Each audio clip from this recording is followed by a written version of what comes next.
right, FunkCon. How y'all doing? Day 2? Still going strong, going funky? Yeah. As long as you wear deodorant. Yeah, there we go. Well, welcome to today's panel. I am Eric Wesselmann. I'm a psychology professor by day, a full-time nerd, and I love having cool conversations with cool people about things that we enjoy. So we'll get this started. We have a panel here with several voice actors who have done so many roles, iconic roles, it would take the entire panel to list them all. So first, on my right, we have Samantha Newark. And we have Bettina Bush. And Patricia Patts. So we'll get started off here with just a very basic sort of question of your origin story, how you got into the business, and perhaps how you landed what you consider to be your most iconic role. Okay, Samantha. Yeah, I started off as a child singing protege. Made a record when I was 8, and kind of was discovered by my dad, and did a tour when I was a little kid and made a record, and got signed to ICM when I was 10 and played Annie in 1978, as this lovely lady here did too. We have Annie in common. And just, you know, sang everywhere in Los Angeles. My dad used to say, she'll sing at the opening of an envelope, wherever, benefits, whatever, you know. And I did. I just was always performing somewhere. And I got an agent, and she happened to have a voiceover department. And I'd never done a voiceover. I'd never even considered doing voiceovers. And I think I booked a public service announcement voiceover. And then I read for Jem. And I kind of, as you do with auditions, you sort of have to leave it behind or you turn into a crazy person. You can't get attached to auditioning to anything.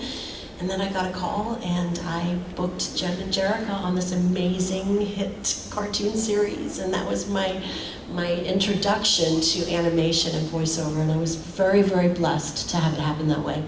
So that's how it started for me. Hi.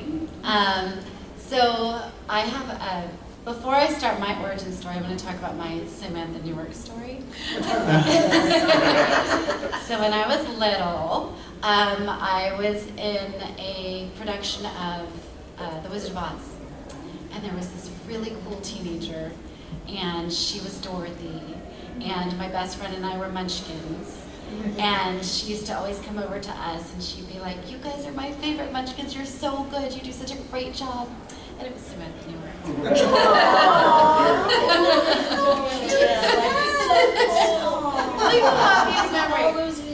So if you think she's sweet now, and she's always been sweet, she will always be sweet. It's just who she is.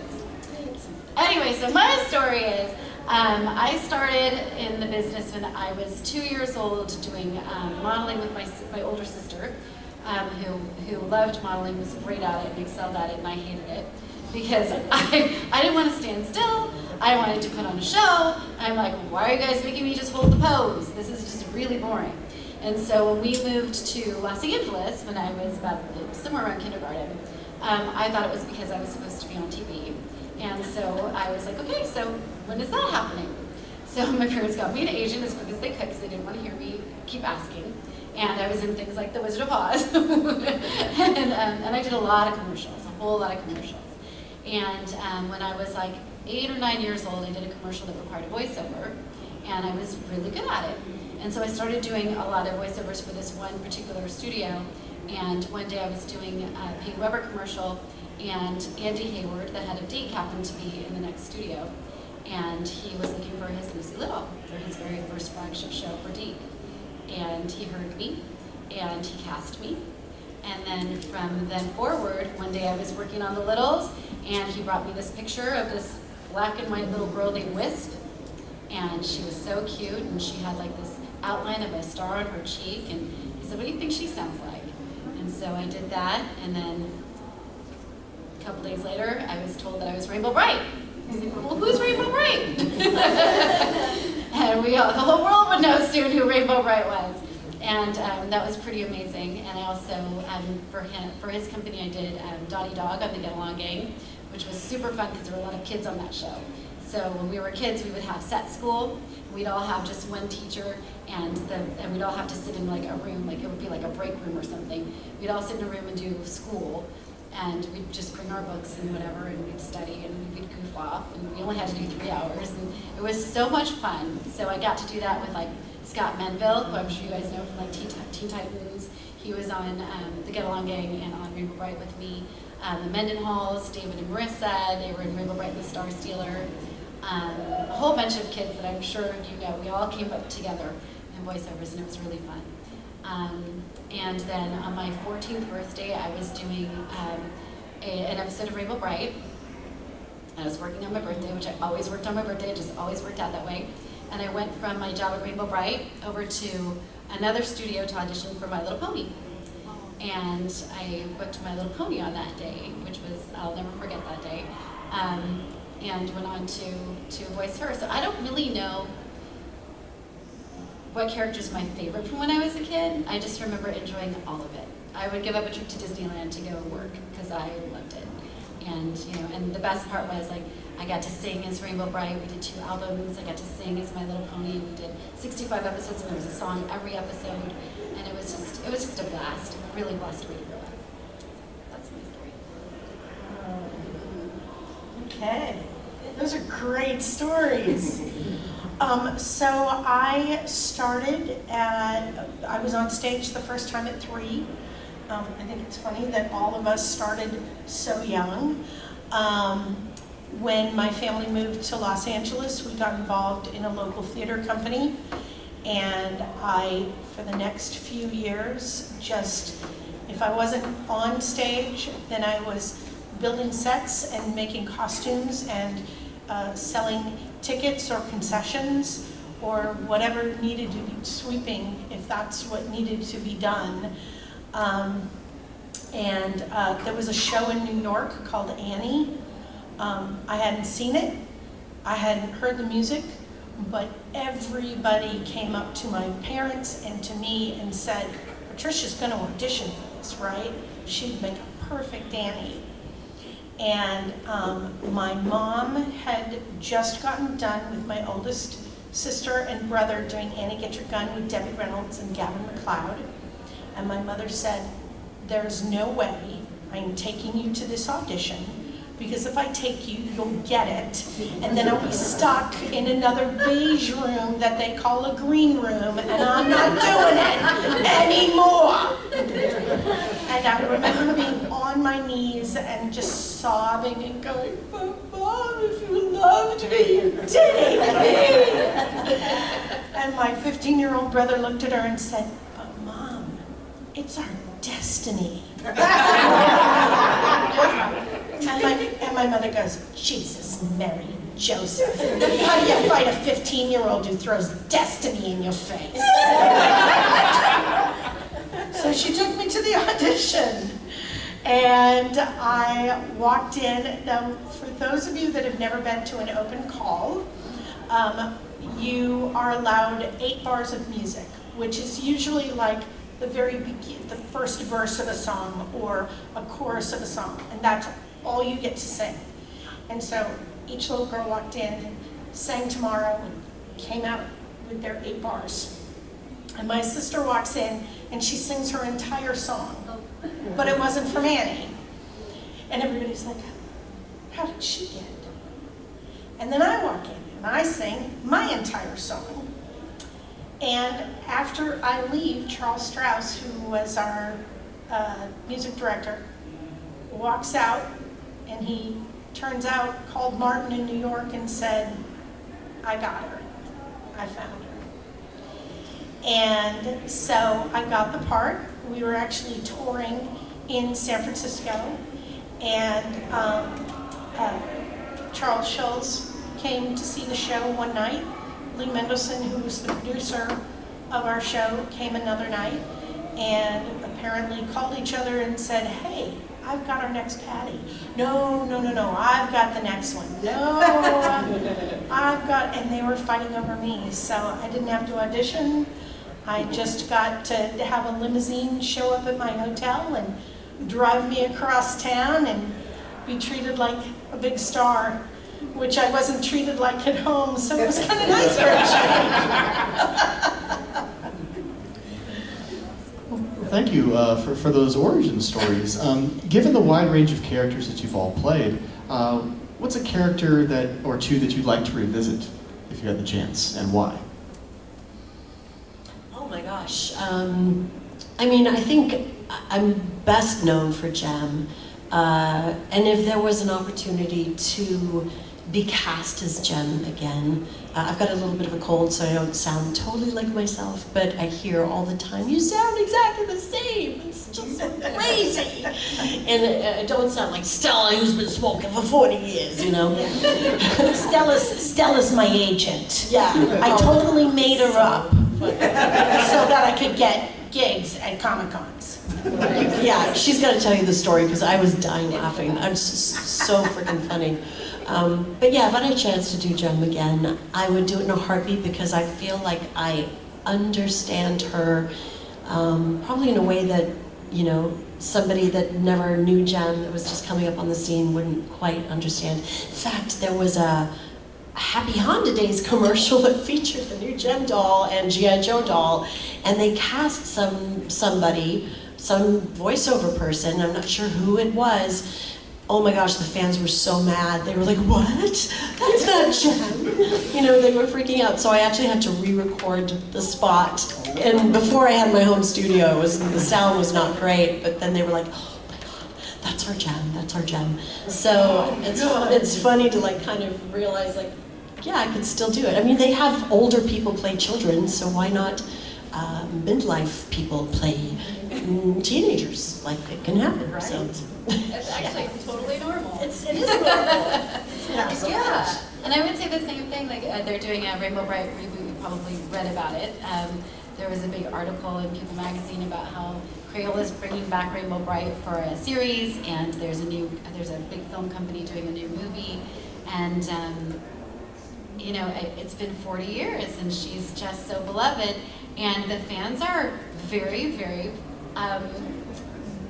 clear what they want, and they love hearing the voices that they grew up with, and they reach out all the time. I mean, I think Rainbow Bright would be my answer simply because I get emails constantly from people who say, you know, I got through a tough time in my childhood just listening to your songs, or if I just hear, you know, the sound of your voice, it makes me smile, and that. I don't know if people really understand how much that touches our hearts. You know, we were just doing our jobs. You know, we were just doing what we love and getting paid for it. I mean, what? And for people to reach out to you and let you know that you made a difference in their lives, it just means everything. It's so humbling and it's so special, and we really do value it so much. And so, yeah, I mean, to want to do more of that is just, I mean, that's just human. I would just love to do it just because I get so much from what I get. So that would be my good answer. So, Peppermint Patty's the only voiceover that I did. What I think would be super fun is if they did like Housewives of Beverly Hills meets Peanuts. And Peppermint Patty would have grown up. She would have walked up to Chuck one day and been like, Chuck, Friday, 5 o'clock, what are you doing? Nothing. Great, we're getting married. Meet me at the courthouse, wear something other than that yellow shirt. And she'd walk away and he'd go, okay. And he would have been like a car salesman, insurance salesman, like used cars, not new, right? And she would have been like the high school football coach, right? And then they'd have like a football team full of kids because she would have wanted them and he would have gone, okay, right? And like, Lucy would have grown up and she would have actually become a therapist, but probably not a good one. And she would have been on like her 9th marriage. Like, I think this would make a great television show.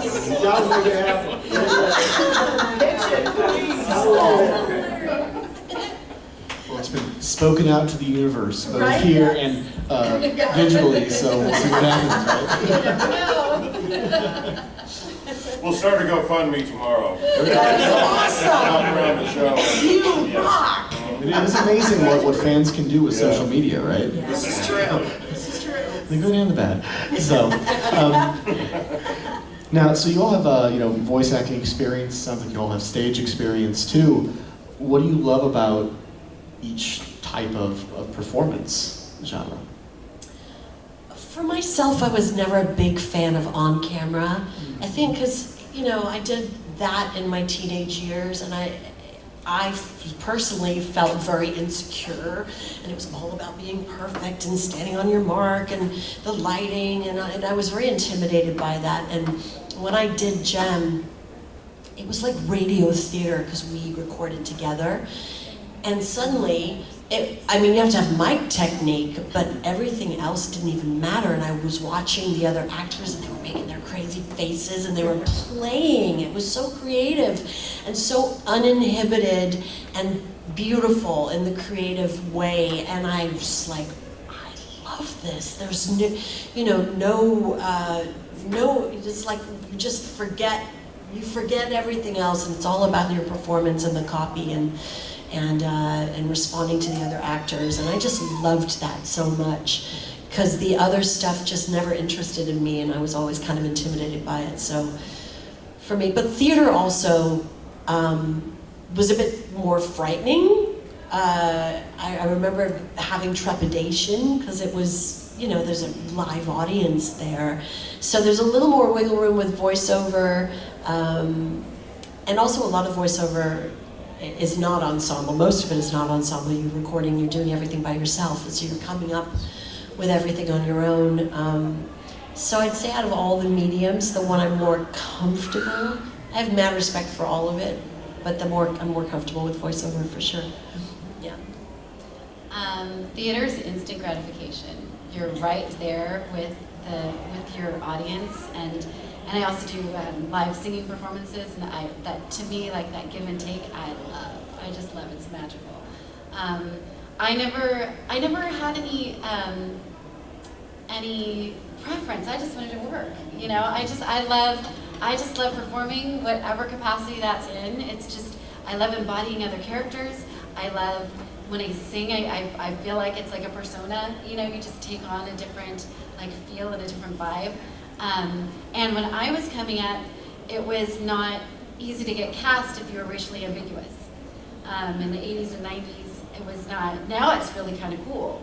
But back then, being a mixed kid and people not being able to be like, oh, well, you're with the black family, or you're with the Native American family, or if they couldn't put you in a box, they didn't really know where to put you. So voiceovers gave me a great place to be because I worked full-time all the time, and I didn't have to fit in a box. And if you know anything about my whole entire career, I don't do boxes. I just want to do me, and voiceover's been so beautiful for me to be able to do me, and perform and do what I love, and interact with people, and just have the joy in that exchange. That, wow. I hear stories like that, and it breaks my heart that we were so, and sometimes we still are, so trying to put people in those boxes. And the truth of the matter is that whether you're an actor or a singer or you're coming to a con, we're all our own unique, individual, fantastic people. And it breaks my heart when I hear stories of somebody not being accepted for who they are, because I look out into this audience and I see so many beautiful faces, and I know that they're beautiful people in the heart of you, and so it just breaks my heart to hear stories like that.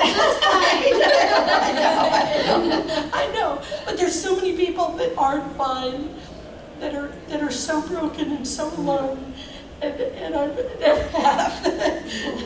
And I've recently had something happen in my life that has put my feeling sort of on edge, and so I apologize to everybody, but I loved all of it.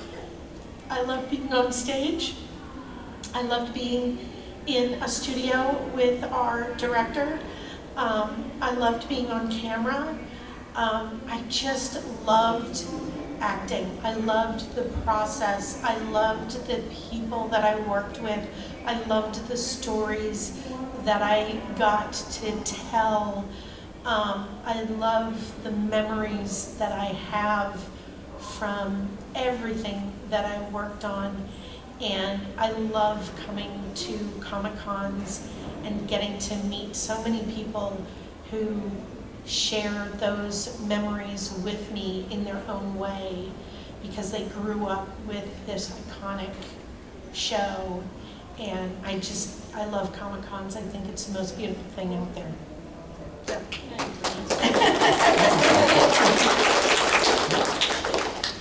So what maybe might be a type of role or genre, or it could be another type of creative pursuit that you would really like to challenge yourself with, to grow into? Well, I'm challenged right now trying to put my home studio together and get the sound right. Well, that is, I mean, you know, because back in the day, you just go to your agent and they would put you on tape, and then when you booked it, you would go to a studio and there was an engineer.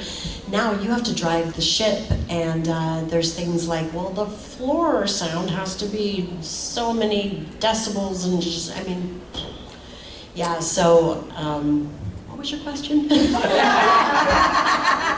I'm a little overwhelmed with all of that right now.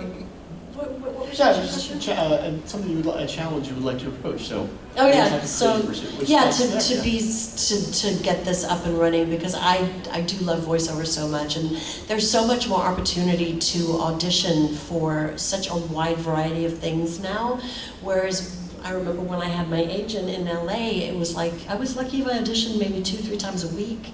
Now you can audition like all day, you know, and multiple different platforms, and it's changed so much. So I'm just really excited to sink my teeth into that and to kind of cross over that Rubicon of frustration. So I have to hire somebody to help me because I can't. Well, some of you guys who have come over and talked to me at the booth know that I've just challenged myself with doing Comic-Cons. I never was out in the this is only my 3rd one, and I love meeting everyone so much. It's like it's so much fun. So many cool people and different people, and people who just, I mean, I had no idea how much I was going to enjoy it and love it, and it's been wonderful. Yeah.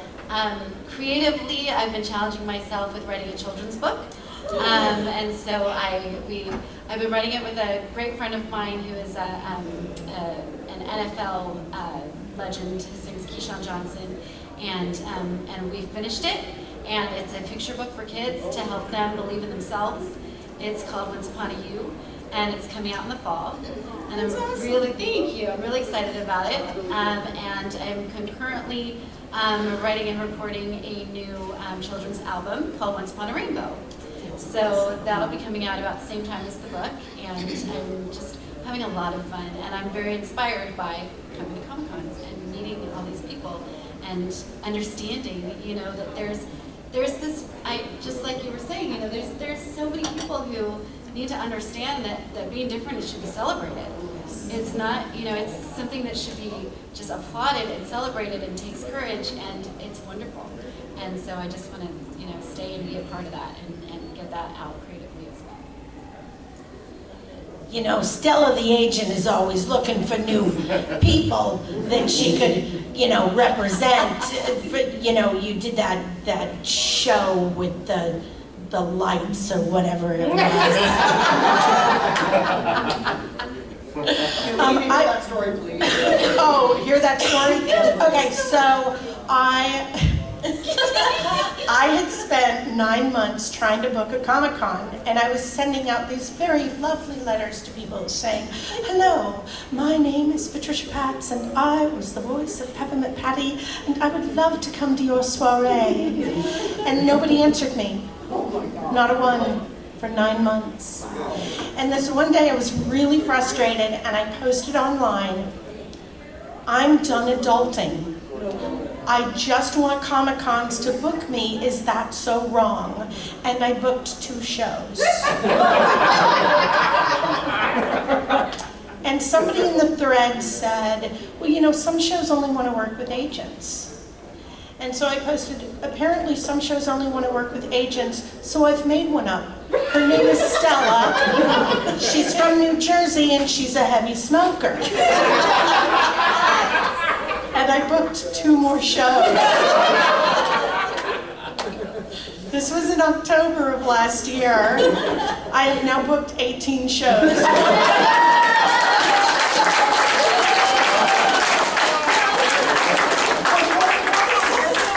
Yes.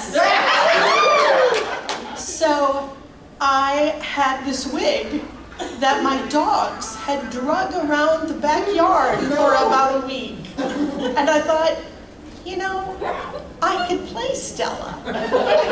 So I found this ratty wig out in the yard and stuck it on my head and put on my mother's old house coats and some of her earrings that I found from very obviously the 60s. And I have all these videos. "Hi, my name is Stella. I'm an agent and I have a client." I don't remember her name. "But she's really good and you should bring her into your shows." So now I have this whole group of videos where Stella the agent is introducing me to shows, including one where Darth Vader shows up and does the thing. So that is What do you call Darth Vader? Mr. Vader! It's so nice to meet you! So that's why. So my goal in life is to not age gracefully. I want to have fun and live to 90 still going and running around to Comic-Cons and meeting people and having fun. And if along the way an opportunity or 2 came up, I've actually been hired to do a new voiceover, which it's not Stella. Well, you know what? It's funny because they called me not long after Stella and they want me to play the grandmother. So it may be Stella. I don't know at this point. But whatever opportunities come along, I want to take them and I just want to enjoy life because it's way too short and there's way too many people out there that want to make your life shit. So the more positivity that I can put out into the world, that's what I want to do. Amen. So at this point, we're about midway through the panel. I would like to pivot to the audience to give them a chance to ask you all some questions. So, yeah. So I have a question for Samantha. So now knowing your background as a singer, can we consider Jim to be a biographical piece? Well, I sure got to live out my rock star fantasies with Jen. I mean, it was amazing. And, you know, I look back on the episodes and, like, she was touring with, like, Lena Lerner. Wait, is that Tina Turner? You know, I forgot all the names that they would come up with for the different characters. And so she had this global superstar thing happening with her band. And at the same time, I'm literally playing every ridiculous tiny club in Los Angeles with my original music, with my own bands, and you know, and then I'm Jem, and she's on the world stage, but I'm also Jerrica Benton in my indie musician world too, who's like wrangling the shows and calling the promoters and booking the travel and all of that stuff. So it's so strange. It really was life imitating art in so many ways. And like you were saying, like these Comic-Cons, who'd have thought it. The first one I ever went to was in Secaucus, New Jersey. I wonder if Stella was there.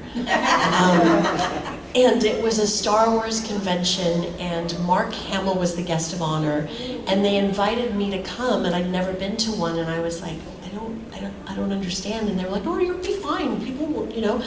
And I was like, can I play a show? Can I fly my guitar player out? And they were like, we'll fly your guitar player out and you can play a concert. And so they did. And I had like a little CD that I'd printed myself, made myself, and sold my CDs and played a concert with my guitar player. And it was like me and 20,000 stormtroopers and Mark Hamill. But then all these people that knew Jem, and I was just floored. It was my first experience of, in real time, getting to meet the children of the 80s, the kids that were there in front of the TV watching the shows, like actually getting to speak to them as their grown-up selves, and then seeing them melt into their 8-year-old selves, you know, which was just as satisfying.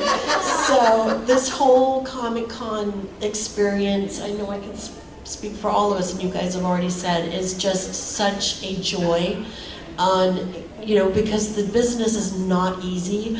It is a roller coaster ride. It is not for the faint of heart. And to have your work recognized in like a real emotional, visceral way from fans that just love it so much is the most satisfying, rewarding thing as an artist that you could ever hope for. So that's why I keep coming back to these, because it's just real-time love exchange. I feel like I have the love job. It's just so beautiful. So, and thank you all for coming to our panel and everything, so, yeah. I gotta say real quick, what I wanna see now is like a Jem reunion show where you actually take like Tina Turner and have her on the show, like do a whole, like a play almost with the songs, and you, I think that would be great. See, we gotta have a business meeting, girl. There we go. She's full of ideas. It's so wonderful. We actually met in person like a couple of weeks ago and had lunch together, and she was telling me about Stella. I about died. Oh my gosh, you made me laugh so hard. Your stories are so good. So Stella's got to start like creating the pitches and then shopping them out there, right? Exactly, Yeah. exactly. Stella's gonna start poaching clients. I actually went to a show and John Wesley Shipp was there, and I was going around filming myself poaching clients, and I went up to John and I said, would you do this little skit with me? He goes, sure. So I go, hi, my name is Stella, I'm an agent, I'm looking for new clients, and you know, I saw that you did this Flash thing. You know, there was a Flash in the 90s, and oh my God, I had the hots for him. And he goes, well, that was me. What? That was you? Have you ever heard about being able to like step outside of your marriage? A certain person? My Earl would never believe it, but you're my person. Here's my room key.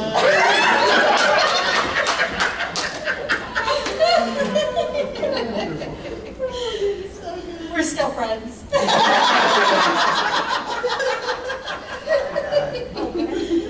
I was wondering, it's kind of the de facto question, I think a lot of times, what advice would you have for people who want to join the industry now, based on your experience? Get a home studio. Yeah, and start practicing. Start getting used to the sound of your voice. Start getting used to creating technique. Start getting used to interpreting lines in different ways, directing yourself, listening to it back, seeing if you were effective in directing yourself. The technical side is now mandatory for you to know. And it's, you know, we're lucky that we grew up in sound studios, learning from the best, but it's all evolved quite a bit. So it's definitely a huge part of being competitive, being able to do that technical side of things. Unfortunately, yeah, you don't get paid double for it either. But yeah, it's super important. And then, the good news about being alone in your studio is that it's a million times easier to be uninhibited. And a lot of voiceover requires dropping all your inhibitions and just embodying the character because you don't have your face to rely on. You're just using your instrument. So that's an upside, is that you can just let your freak flag fly as much as you needed to while you're alone in that studio, and you have the luxury of listening back as many times as you want, doing as many takes as you want, until you turn it in. So, but I would definitely say get comfortable with doing all of the tech. So I would tell you to build your tribe. And what I mean by that is there are people around you who want to be animators. There are people around you that want to write scripts, that want to be a director, that want to be a sound engineer. Find those people and build those connections. Because, so I've been in Nashville for 30 years. And what I found when I first started was the groups of people that found each other and built each other up. They brought their friends along with them down the road. And when you look at, like, Adam Sandler, he uses the same people over and over and over again. Why? Because he feels comfortable with those people. Because they're friends. Because they enjoy working together. And so if you're a friend of Adam Sandler's, you're gonna work, right? And so if you can build that community of people that starts something and builds together and learns together and encourages each other, one, you're not alone anymore. We have a huge problem in this country with people being alone. But having that encouragement, having somebody who believes in you, forces you to keep working towards the common goal. Build your tribe. I love that. And I'd also say, and I've learned this from the music business, of wanting the record deal and following the trends and oh that's what's happening now. Oh, I better start sounding more like that. And I mean, it's insane. It's crazy making, and it really chips away at your real, genuine, creative self. And I found it's taken me a long time after listening to the chatter and the noise and everybody's opinions for so long. And I really agree in the voiceover world too. It's like, obviously you're interpreting somebody else's work, copy, script. So you want to do that justice, but when you try to sound like somebody, I guess what I'm trying to say is, like, find your unique gift, where you shine. It's like, I know the kind of voiceover work now where I shine. And I used to think, oh God, I don't do character voices very well. I'm not, like, it doesn't matter. I've carved out my niche. I know what my niche is. I know where my true, where it resonates, where that sweet spot is, that really touches people, and that's what I'm good at. And it's taken me a long time to just kind of settle into, that's my frequency, that's what resonates, and that's my gift right there. Yeah, I can go outside the lines a little bit, but I'm not trying to be something that I'm not.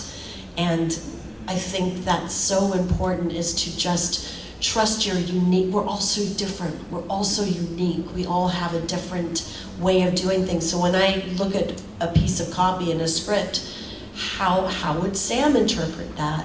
What's my unique take on it within the parameters of trying to deliver it, in a way that's going to make the client happy? But that's huge, and that's a really full circle journey that I've been on. Not worrying so much about what people think and what's trending and all that noise does not matter. Just be yourself. And also, it's voiceover is acting. So if you want to jump into theater, if you want to jump into a voiceover class, and now you have the interweb, which we did not have back then. I mean, oh my gosh, search for how to be a voice actor. I mean, there are amazing coaches on there. There are coaches that will, you know, you can jump in and do stuff with them, and then they'll record a demo for you. They'll help you get a demo done and all of that stuff. So you've got everything at your fingertips, but find your unique fingerprint and honor that, and then see what happens, you know. And you gotta love it too, because you gotta be in it. You gotta love it. Yeah. Tom? Question for all three of you. What is your opinion on the attack on the Iranian nuclear facility in juxtaposition to the Iraq War in the 90s? I'm totally kidding. What did you prefer? Empire Strikes Back or Return of the Jedi? I think I was waiting for a whole group grab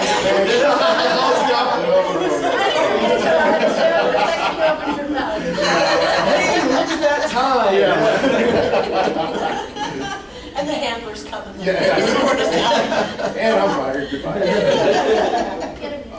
No, your box thing. I'm a child of the 80s, so you guys, as children, you guys made our childhood awesome, but as adults, think about that stuff. We can smile on our faces. We get really happy about that. We have to pay bills then. We have to deal with the tax line rent. You know, we have to deal with all this crap, you know, and then, but we come back to that as adults, it makes us feel real happy. So I just want to say, thank you. I enjoy living with you. For many. And then when we get to do, we're like, hey kids, guess what? You live in our house, you're going to watch this. You're going to grow up on this. No, I had to pay my kids $20 each to watch Star Wars. They didn't watch it. And the box thing, I never really thought of it. I met Peter Cullen once, Optimus Prime, this huge, you know, character. He's 5 foot tall, he weighs 105 pounds. Yeah. But when he talks, it bellows through Yeah, we were the the same room. size. Yeah, I'm just like, and I mean, I don't know, as a Gen Xer that was in the Marine Corps and I own a gem cup, you know, that's and you're just starting cons, you guys are never going to be alone again. Trust me on that one. Yeah. So, thank you so much. Oh wait, yeah, what do you prefer, Empire Strikes Back or Return of the Jedi? That was my original question. Ewoks. Wait, what was the question? I'm sorry. Which do you prefer, Empire Strikes Back or Return of the Jedi? They're so cute. there was a terrible movie. See, that's why my daughter's like Return of the Jedi, because the Ewoks. She likes that, yeah. I don't know, I just went, thank you girls, and they ran off with their $20. The original one was the best, and I would go down and fighting for that. Yes, the original. That was the first movie I saw when I first moved to America, and the neighbors across from us had 2 little boys that was the same age as my sister and I, and their parents were like, we're going to the movies, in their American accent, we're going to the movies. It sounded like a movie accent in my little head, to see Star Wars, can we take your kids? And yeah, I saw Star Wars in America, and I'll never forget it, 1977 in the theater, and that's my childhood. I was forced to go by the neighborhood kids. I wanted to go see something else, and they were like, no, we're gonna go see Star Wars. I was like, I don't want to go watch a movie about a war in the stars. That's just gonna be stupid. And then the thing started, and I went, oh. And I walked out and went, that was amazing! See, you had good friends, there you go. Yeah, so as influences for us growing up, I was curious what cartoons and shows were like influential for you, like when you were doing voice acting? Well, I grew up with, it was kind of tricky because I lived in England, and then we moved to Africa, and then we moved back to England, and then we moved to America on the East Coast, and then we moved to, to try and have some consistent childhood cartoon experience was really hard. But I remember I loved Scooby-Doo and the Flintstones, and they had the Muppet Show in England and Africa, and they had Scooby-Doo. So at least that was a through line for me, and I loved it. And then when it came to America, obviously, Scooby-Doo, but they have this really, really strange cartoon that I loved as a child called Crystal Tips and Alistair. I don't know what the psychedelics they were doing when they were doing the show. It was the 70s, and it was like this flat animation, and it had no voiceover, actually, just a girl, Crystal Tips, and her dog Alistair, and her crazy, like, 70s purple, insane psychedelic hair, and her colored dog, but I loved it, and it had, like, clarinet soundtrack, and just, like, Crystal Tips and Alistair, you guys should look it up, it's hilarious. I love it. I had an older brother, and I watched all the superheroes. I loved the superheroes, and I idolized my big brother, and he actually was the person who took me to my jobs and stuff when my mom wasn't available. So we would watch the Justice League, and I remember on ABC in the mornings there was Almighty Isis. The Wonder Twins activate. I was activating all the time. And Wonder Woman, I would put my hair up in a bun and I'd spin around and I'd let it go, and I was like, yes! I had the glasses with no lenses in them to be Diana. Yes, that was my jam. And I'm still a huge superhero fan. I've seen every single Avengers movie. I just watched Endgame last night before I went to bed. I love all those movies and Star Wars and anything. I love like the shows that have, good versus evil, and it's super clear, and then there's things like the Force that it's really the universe, and like you can get all deep about it. I love that stuff. Junction, junction, what's your function? I loved those as a kid. Yes. And pretty much everything that was on PBS, the Sesame Street and the Land of the Lost. I get to meet them in November. I'm ridiculously excited about that. And they bring a yellow raft with them. Yes, yes. Yeah, so I had this weird childhood that we didn't watch a lot of television because we were doing theater all the time. I mean, every night of the week we were at this local theater. And then I got Annie, and it was 8 shows a week. So like I met the Brady Bunch and didn't know who Greg Brady was. I have a picture at home, and I was like, oh, that's Greg Brady. That's weird. When did I meet him? But there I am, sitting in front of him. So those were beautiful ones. What was that weird show? Senator Marty Croft. Oh God, HR Puppets. Yes. When I first got to America, I was like, what is that? Right? What is happening? Yeah. So Americans are crazy. Electra Woman and Dying Girl. Yeah. Well, unfortunately, we're going to have to bring this panel to a close. But before you do that, you will be here the rest of the weekend, right? Yeah, and so fans can certainly come and chat with you individually. Is there a way that, do you have social media platforms that you connect with your fans at? Where can they find you at? We just created House of Gem, like houseofgem.fans. Nice. Yes, and it's a portal. It's actually, it gives you access to my SamanthaNewark.com music world as well. So we just kind of separated the two. So houseofgem.fans, you can find me there. You can follow me on Instagram at Bettina Bush Official, and then bettinabush.com is my website. I am patriciapatts.com and Patricia Patts voice actor on Facebook, and Patricia Peppermint Patty Patts on Instagram. Is that where we find your videos? Instagram? And Facebook would be, yeah. You will And laugh. actually, once you get there, It was great. It was great.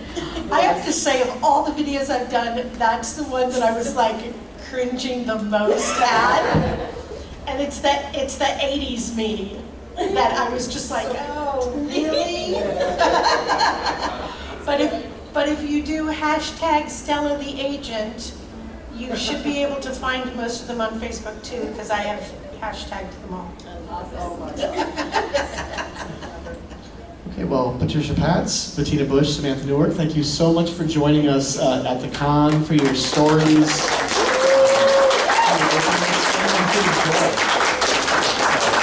Thanks to all of you, because we wouldn't be here if it weren't for the love and appreciation and the joy that you guys give back to us. 100%. So, yeah. You guys are the best. Yeah, thank you. And thank you. Oh, My pleasure. So, thank you all for coming out. Have a great rest of the weekend. Lots of cool celebrities, panels, merch. Enjoy all the geeky goodness. Awesome.